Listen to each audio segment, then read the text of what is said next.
అందరికీ రేపల్లి గ్రామ ప్రజలకు అందరికీ నమస్కారాలు. ఇప్పుడు నన్ను 207 ఓట్ల మెజారిటీతో గెలిపించినందుకు నేను ఎంతో సంతోషంగా ఉన్నాను. మీ గ్రామ అభివృద్ధి కోసం అందరూ కూడా నన్ను మంచి మెజారిటీతో గెలిపించినందుకు గ్రామ ప్రజలకు, చిన్నలకు, పెద్దలకు అందరికీ నమస్కారాలు మళ్ళీ చెప్తా ఉన్నాను.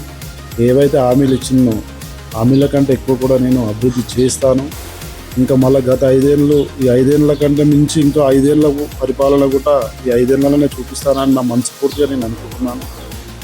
కానీ ఇప్పుడైతే ప్రతి ఓటరుకి, ప్రతి నాయకునికి, నా ఎన్నుకున్న నా కార్యకర్తలకు, నన్ను నమ్మి గెలిపించిన ప్రజలకు ఎవరికైనా కానీ మంచి మెరుగైన పాలన ఇస్తానని నేను అనుకుంటున్నాను. నా మీద నమ్మకంతో కూడా మీరు అంత మంచిగా గెలిపించారు. కాబట్టి నేను ఇచ్చిన హామీలు కూడా డ్రైనేజీ కావచ్చు, సీసీ రోడ్లు కావచ్చు, ఇంకా కొన్ని అభివృద్ధి పనులకు కూడా నేను చెప్పాను.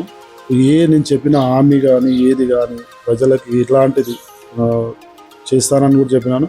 ఇంకొకటి అతి తొందరలోనే బస్సు కూడా రాబోతూ ఉన్నది. అది కూడా సార్తో మాట్లాడడం జరిగింది. అది కూడా ఈ వారంలో బస్సు కూడా తీసుకొస్తాను. మనకు చాలామంది అన్నాను గెలవగానే మాకు బస్సు కావాలని అడిగారు. కాలేజీకి వెళ్ళే పిల్లలు వాళ్ళ ఇళ్ళల్లో కూడా నాకు చెప్పారు. అది కూడా తొందరలోనే బస్సు కూడా వస్తూ ఉన్నది.